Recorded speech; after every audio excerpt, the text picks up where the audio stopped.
नमस्कार। आज हम डिस्कस करेंगे Himachal Pradesh public service commission का प्रीवियस पेपर। जो HPHSC का प्रीवियस पेपर है, इसका हम इंडिया जीके का सेक्शन डिस्कस करेंगे। और काफ़ी टाइम से आप लोगों के कमेंट्स आ रहे थे कि हिंदी और इंग्लिश का सेक्शन जो है वो भी डिस्कस किया जाए। तो लास्ट में जो है इस पेपर में जो भी हिंदी इंग्लिश के क्वेश्चन होंगे तो उन क्वेश्चन को जो है वो भी यहाँ पर हम डिस्कस कर लेंगे। पहले इंडिया जीके के कुछ क्वेश्चन देख लेते हैं ताकि आपका जो है वो रिविजन अच्छे से हो सके। सबसे पहला क्वेश्चन है जियोग्राफी का क्वेश्चन। जियोग्राफी का क्वेश्चन है, यहाँ पर पूछते हैं which of the following region receives maximum rainfall in winter. तो ऐसा कौन सा प्रदेश है इनमें से जो शीतकाल में जो है अधिकतम वर्षा प्राप्त करता है, जहाँ पर शीतकाल में जो है वो अधिकतम वर्षा होती है। तो क्वेश्चन नंबर 131 का जो है वो ऑप्शन डी मेडिटेरियन रीजन जो है वो सही आंसर है। भूमध्य सागरीय क्षेत्र जो है इसका सही आंसर होगा 131 का। यहाँ पर जो है वो विंटर में जो है वो अधिक रेनफॉल देखने को मिलता है। अच्छा, इक्वेटोरियल रीजन किसको कहते हैं ये भी आपको पता होना चाहिए। तो देखो, इक्वेटोरियल रीजन जो है ऐसा रीजन होता है जहाँ पर जो है थ्रू आउट द ईयर जो है आपको रेनफॉल देखने को मिलता है, यानी कि सारा साल भर जो है यहाँ पर बारिश देखने को आपको मिलती है, वर्षा देखने को मिलती है। तो ये इक्वेटोरियल रीजन होता है। ये दो मोस्ट इंपॉर्टेंट क्वेश्चन हो गए, इन दोनों को जो है वो एग्जाम में कई बार पूछा जा चुका है।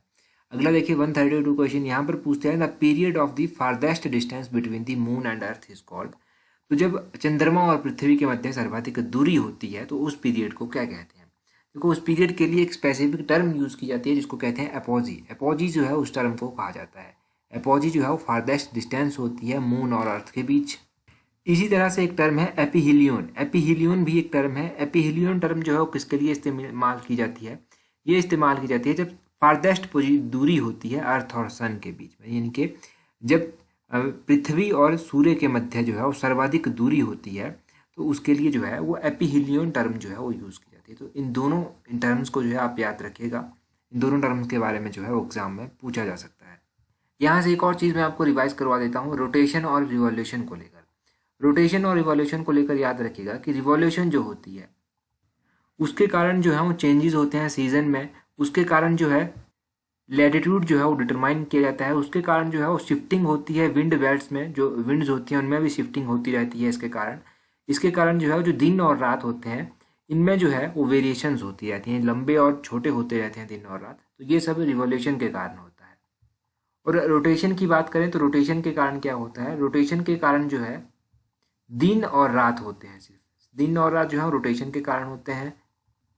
प्रतिदिन जो है वो टाइड्स, समुद्र में उठने वाली टाइड्स जो होती हैं उनमें राइज होता है, फॉल होता है, वो भी जो है वो रोटेशन के कारण होता है, अर्थ की रोटेशन के कारण ये सब होता है। तो ये आप थोड़ा सा बेसिक कॉन्सेप्ट याद रखिए। अगला क्वेश्चन देखिए, अगले क्वेश्चन में पूछा गया है those animal which derive their food exclusively from plant are called. तो वे प्राणी जो अपना आहार जो है वो अन्य रूप से पौधों से प्राप्त करते हैं। देखो, पौधों से जब कोई भी प्राणी अपना भोजन जो है वो प्राप्त करता है तो उसके लिए एक टर्म यूज की जाती है जिसको हार्बीवर कहते हैं। हार्बीवर टर्म जो है उसके लिए यूज की जाती है, ऑप्शन ए जो है वो सही आंसर है। और एक टर्म होती है कार्निवर्स टर्म।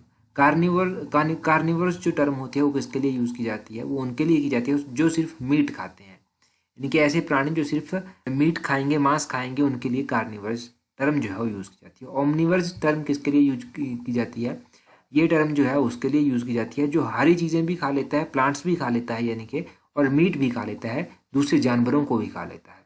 तो उसके लिए जो है वो ओमनिवर टर्म जो है वो यूज़ की जाती है। तो इन तीनों टर्म्स के बारे में याद रखिए। तीनों बेसिक है, बेसिक कॉन्सेप्ट हैं। 6th-7th में आप पढ़ लेंगे इन चीज़ों को, जब 6th-7th की क्लासेस की किताबें आप पढ़ेंगे तो ये आपको पता होने चाहिए। अगला क्वेश्चन देखिए 134, यहाँ पर पूछते हैं the homeland of Kyrgyz tribe is. तो ये जो किर्गिज ट्राइब है, किर्गिज आदिवासी हैं, इनका स्वदेश है। तो 134 का ऑप्शन है सेंट्रल एशिया जो है वो सही आंसर है। मैं आपको बता दूं कि ये क्वेश्चन जो है वो 3-4 बार कम से कम पेपर में पूछा जा चुका है। The homeland of Kyrgyz tribe is central Asia. Central Asia आपको याद रखना है। अच्छा, इंडिया में अगर हम ट्राइब्स की बात करें तो इंडिया में देखो ट्राइब्स के बारे में याद रखना है आपको कि गारो ट्राइब कहाँ पर पाई जाती है, ये असम और मेघालय में पाई जाती है। कोल ट्राइब कहाँ पाई जाती है, कोल ट्राइब जो है ये मध्य प्रदेश में पाई जाती है मुख्य रूप से। टोडा ट्राइब कहाँ पर पाई जाती है, तो टोडा ट्राइब जो है वो तमिलनाडु में पाई जाती है। भील ट्राइब कहाँ पर पाई जाती है, तो भील ट्राइब जो है वो मध्य प्रदेश में पाई जाती है, राजस्थान में पाई जाती है। लिप्चा ट्राइब कहाँ पर पाई जाती है, तो लिप्चा ट्राइब जो है वो सिक्किम में पाई जाती है। तो ये ट्राइब्स के बारे में आप थोड़ा सा याद रखिएगा, ये बेसिक बेसिक क्वेश्चन ट्राइब के बारे में पूछ लिए जाते हैं। आगे पूछते हैं 135 क्वेश्चन में, which type of crop are mainly grown in shifting cultivation. तो जो शिफ्टिंग कल्टिवेशन होती है, स्थानांतरित कृषि होती है, इसमें प्रमुखता जो है वो कौन सी फसलें उगाई जाती हैं। तो इसमें जो है वो मुख्य रूप से फूड क्रॉप्स जो है वो उगाई जाती हैं। फूड क्रॉप्स ऑप्शन ए जो है वो सही आंसर है। इस तरह की फसलें यहाँ पर उगाई जाती हैं अगर आप क्रॉप सिस्टम के बारे में कुछ जानेंगे तो क्रॉप सिस्टम में जो है वो खरीफ क्रॉप और रबी क्रॉप, ये दोनों क्रॉप जो है वो मोस्ट इंपॉर्टेंट है। खरीफ क्रॉप जो है ये कब उगाई जाती है, ये मई और जुलाई के महीने में उगाई जाती है, और इसको कब काटा जाता है, तो सितंबर अक्टूबर के महीने में इसको काट लिया जाता है। उसी तरह रबी क्रॉप की बात करें तो रबी क्रॉप जो है वो कब उगाई जाती है, तो देखो रबी क्रॉप जो है विंटर सीजन में उगाई जाती है, यानी कि अक्टूबर नवंबर के महीने में इसको उगा लिया जाता है, और इसको कब काटा जाता है, तो अप्रैल तक जो है इसको लगभग काट लिया जाता है। अगर बात करें खरीफ क्रॉप के एग्जाम्पल, कई बार एग्जाम में पूछे गए हैं जो कि, तो खरीफ क्रॉप में जो है वो राइस आ जाता है, बाजरा आ जाता है, मेज आ जाता है, सोयाबीन आ जाता है, कॉटन आ जाता है, जूट आ जाता है, टबैको आ जाता है। ये सब जो है खरीफ क्रॉप के एग्जाम्पल है। अगर हम बात करें रबी क्रॉप के एग्जाम्पल्स की, तो रबी क्रॉप्स में जो है कौन कौन से एग्जाम्पल्स आते हैं, यहाँ पर व्हीट आ जाता है, बार्कले आ जाता है, ग्राम्स आ जाता है, पोटैटोज आ जाता है, ऑयल सीड्स आ जाता है। तो ये आपको एग्जाम्पल भी याद रखने हैं रबी क्रॉप की, खरीफ क्रॉप के, तो ये सब याद रखिए। आगे पूछते हैं Nag Tibba mountain range of the, तो नाग टिब्बा जो है ये पर्वतमाला है, किसकी ये पर्वतमाला है इनमें से, तो अगर नाग टिब्बा की बात करें, नाग टिब्बा जो है ये लेसर हिमालय में पड़ता है। ऑप्शन ए सही आंसर है, लेसर हिमालय में ये पड़ता है नाग टिब्बा। उसी तरह लेसर हिमालय की बात की जाए तो लेसर हिमालय में नाग टिब्बा आ जाता है, आपका धौलाधार रेंज आ जाता है, आपका पीर पंजाल आ जाता है, ये लेसर हिमालय के पार्ट है। अगर हम बात करें कि लेसर हिमालय जो है इसको और क्या कहा जाता है, तो इसको मिडल हिमालय भी कहा जाता है, और इसकी जो एवरेज हाइट होती है यहाँ पर माउंटेन्स की, वो 3700 से लेकर 4500 मीटर के बीच में होती है, ये भी ध्यान रखिए। तो ये सब आपको हिमालयस के बारे में भी पता चल गया। अगला क्वेश्चन देखिए, यहाँ पर पूछते हैं which river divides the Deccan table land from northern India, तो कौन सी नदी जो है वो दक्षिणी टेबल लैंड को जो है वो उत्तरी भारत से विभाजित करती है। क्वेश्चन नंबर 137 का बात करें तो इसका ऑप्शन डी सही आंसर है, नर्मदा। नर्मदा नदी जो है ये दक्षिणी टेबल लैंड को उत्तरी भारत से जो है वो विभाजित करती है। अगर बात की जाए नर्मदा नदी की, तो नर्मदा नदी जो है ये रिफ्ट वैली भी फॉर्म करती है। पहला क्वेश्चन इसके बारे में ये पूछ जाता है, रिफ्ट वैली जो है ये फॉर्म करती है। नर्मदा नदी जो है वो निकलती कहाँ से, तो नर्मदा नदी जो है वो अमरकांतक प्लेट्यू से जो है वो निकलती है। अमरकांतक प्लेट्यू आपको ध्यान रखना है, यहाँ से जो है वो नर्मदा नदी निकलती है। नर्मदा नदी के ऊपर जो है वो सरदार सरोवर डैम भी बना हुआ है। यहाँ पर इंदिरा सागर डैम है, इंदिरा सागर प्रोजेक्ट आप कह लीजिए, इंदिरा सागर प्रोजेक्ट जो है वो भी नर्मदा नदी बेसिन के ऊपर बना हुआ है। नर्मदा की मुख्य सहायक नदियाँ कौन कौन सी हैं, तो इनमें एक तो हिरन इसकी सहायक नदी है, एक इसमें ओरसांग इसकी सहायक नदी है, कोलार इसकी सहायक नदी है, बरना इसकी सहायक नदी है। ये नर्मदा की सहायक नदियाँ भी आप याद रखिए, तो ये सब ध्यान रखिएगा। खासकर इन दो डैम्स के नाम भी याद रखिएगा जो डैम्स मैंने आपको बताए। अगला क्वेश्चन देखिए, अगले क्वेश्चन में क्या पूछते हैं। नेक्स्ट क्वेश्चन में ये पूछते हैं which of the following areas is not affected by the monsoon of the Arabian sea branch, तो निम्नलिखित में से कौन सा क्षेत्र जो है वो अरब सागर शाखा के मानसून से जो है वो प्रभावित नहीं होता है, तो ऑप्शन डी सही आंसर है, पंजाब प्लेन। पंजाब का जो क्षेत्र है, पंजाब का जो मैदान है, ये जो है वो अरब सागर शाखा के मानसून से जो है वो प्रभावित नहीं होता है।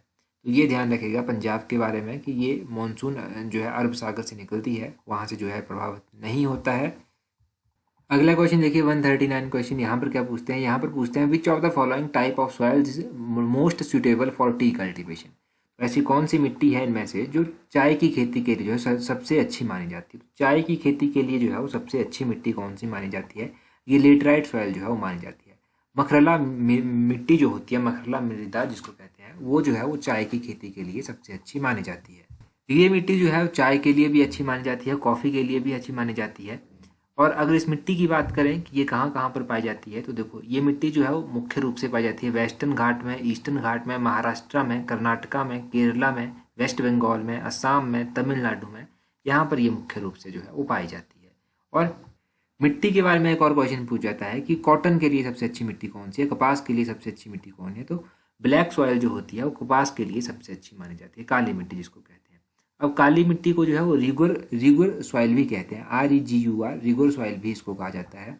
ये ध्यान रखिएगा काली मिट्टी के बारे में। अगला क्वेश्चन है 140 क्वेश्चन, यहाँ पर पूछा गया है विच of the following states is the leading producer of woollen textile, निम्नलिखित में से कौन सा राज्य जो है वो ऊनी वस्त्रों का एक अग्रणी उत्पादक है।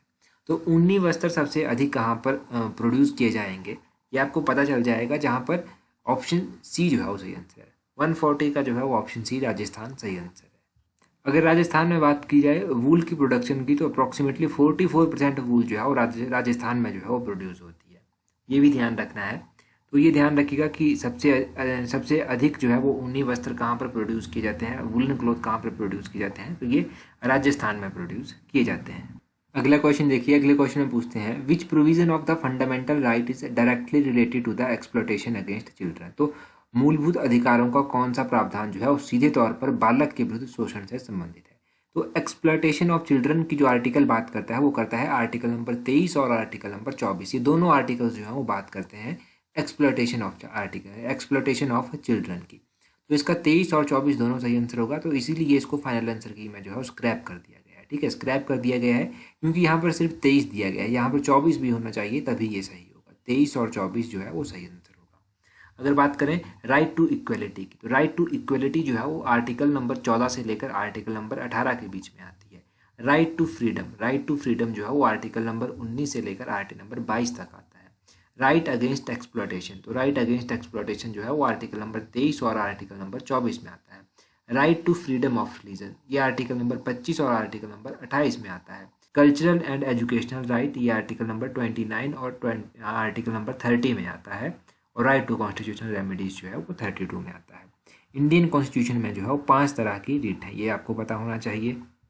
अच्छा, राइट टू प्रॉपर्टी के बारे में आपने पढ़ा होगा। राइट टू प्रॉपर्टी जो है वो किस तरह का राइट है? क्या ये फंडामेंटल राइट है, क्या ये लीगल राइट है, क्या ये पॉलिटिकल राइट है, क्या ये कोई और टाइप का राइट है? ये आप कमेंट करके जल्दी से बता दीजिए। राइट टू प्रॉपर्टी किस तरह का राइट है? क्वेश्चन नंबर 142 देखिए, यहाँ पर पूछते हैं the authority to specify as to which caste shall be deemed to be schedule caste rest with which of the following.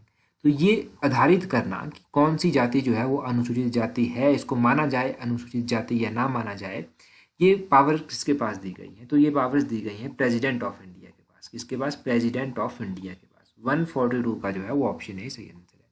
President of India के पास ये पावर दी गई है कि वो डिसाइड कर सकता है कि किसी भी कास्ट को शेड्यूल कास्ट मानना है या फिर किस तरह से मानना है, क्या क्राइटेरिया उसके लिए होना चाहिए। तो ये आप ध्यान रखिएगा। प्रेसिडेंट के बारे में स्पेसिफिक रूप से बात करें तो प्रेसिडेंट जो है वो किसको अपॉइंट करता है? कैग को प्रेसिडेंट के द्वारा प्रेसिडेंट जो है वो अपॉइंट करता है। चीफ जस्टिस ऑफ इंडिया को जो है वो प्रेसिडेंट अपॉइंट करता है। अगर बात करें कि गवर्नर को कौन अपॉइंट करता है, तो गवर्नर को जो है वो चीफ जस्टिस प्रेसिडेंट के द्वारा अपॉइंट किया जाता है। और किसी भी स्टेट का कोई गवर्नर होता है तो उसकी शपथ, उसकी ओथ जो है वो किसके द्वारा कंडक्ट करवाई जाती है? ये आप कमेंट करके जल्दी से बता दीजिए। गवर्नर की ओथ जो है वो कौन कंडक्ट करवाता है? अभी लास्ट में यहाँ पर कुछ हिंदी इंग्लिश के क्वेश्चन दिए गए हैं, उन क्वेश्चंस को भी देख लेते हैं। तो 5 ही क्वेश्चंस यहाँ पर दिए गए हैं, इन क्वेश्चंस को देख लेते हैं। पहले क्वेश्चन में फिल इन द ब्लैंक्स दिया गया है। यहाँ पर बोलते हैं you must get rid unnecessary things. तो यहाँ पर क्या होगा? 165 में you must get rid of होगा इसका, get rid of unnecessary things. Of इसमें सही आंसर आ जाएगा। आगे एंटोनियम पूछा गया है रोबस्ट का, तो रोबस्ट का एंटोनियम पूछा गया है। जब आपसे अपोजिट मीनिंग पूछा गया है तो ये क्या होता है? ये होता है वीक। वीक इसका ऑप्शन बी जो है वो सही आंसर आ जाएगा। रोबस्ट को हिंदी में क्या कहते हैं? तो इसको हिंदी में जो है वो मजबूत बोल सकते हैं आप, मजबूत ये हिंदी में होता है, और वीक ऑब्वियसली कमजोर ही होता है। अगला क्वेश्चन है 167। यहाँ पर पूछा गया है meaning of idiom to draw the long bow. तो to draw the long bow idiom है एक आपके पास दिया हुआ, इसका मतलब आपको बताना है। 167 का ऑप्शन बी सही आंसर हो जाएगा, टू एक्साग्रेट। तो एक्साग्रेट जो है इसका सही आंसर है, टू एक्साग्रेट इसका सही आंसर हो जाएगा, ये ध्यान रखिएगा। 168 देखिए, 168 में बोलते हैं दीर्घ का पर्यायवाची क्या होता है? 168 का जो है वो सही आंसर है, ऑप्शन है नेत्र। नेत्र जो है वो दीर्घ का पर्यायवाची होगा। अच्छा, नेत्र के और क्या क्या पर्यायवाची है? इनके नेत्र यानी कि आंख, एक तो मैंने बता दिया आंख, एक हो गया दीर्घ, एक हो गया नयन, और बाकी आप 1-2 कमेंट करके आप बता दीजिए नेत्र के क्या क्या पर्यायवाची होते हैं। 169 में पूछते हैं अति प्लस अल्प का क्या संधि होगा? तो अगर अति प्लस अल्प का देखा जाए तो अत्यल्प, यानी कि अत्यल्प जो है ऑप्शन ए सही आंसर आ जाएगा, ये इसका सही आंसर होगा। आगे है 170 क्वेश्चन। यहाँ पर पूछते हैं यथाक्रम में कौन सा समास है? यथाक्रम में अगर समास की बात की जाए तो यथाक्रम जो है वो बहुत बार एग्जाम में पूछा गया है। यथाक्रम देखो, ये जो है ये एक अव्ययीभाव समास है। अव्ययीभाव ऑप्शन डी जो है वो सही आंसर हो जाएगा। अव्ययीभाव समास है यथाक्रम में, ये ध्यान रखना है आपको। तो ये कुछ क्वेश्चंस हमने डिस्कस कर लिए। मैंने कोशिश की कि हिंदी इंग्लिश के भी कुछ क्वेश्चन आपको रिवाइज करवा पाऊँ, परंतु 5 ही क्वेश्चन थे यहाँ पर, तो वो हमने डिस्कस कर लिए। बाकी भी आने वाले वीडियोज़ में हम डिस्कस करते रहेंगे। आपके लिए एक इंपॉर्टेंट इन्फॉर्मेशन कि टेलीग्राम पर आपने अभी तक हमें ज्वाइन नहीं किया है तो टेलीग्राम पर आप हमें ज्वाइन कर सकते हैं। इस तरह से सर्च कीजिएगा @allexam31, आपको हमारा टेलीग्राम चैनल जो है वो मिल जाएगा। टेलीग्राम पर आप हमें ज्वाइन कर सकते हैं। टेलीग्राम पर हमारे 14,000 से अधिक फॉलोअर हैं, तो आपको हम इजीली मिल जाएंगे। और टेलीग्राम पर आपको इंपॉर्टेंट क्विज़ मिल जाएंगे, हमारे चैनल पर इंपॉर्टेंट पोस्ट मिल जाएंगी, जो भी नई पोस्टें निकलती हैं, एडवर्टीजमेंट होती है, नोटिफिकेशन होती है कोई भी, तो वो सब आपको टेलीग्राम पर टाइम टू टाइम हम देते रहते हैं। तो so that's all for today. Thank you very much for watching and listening it very patiently.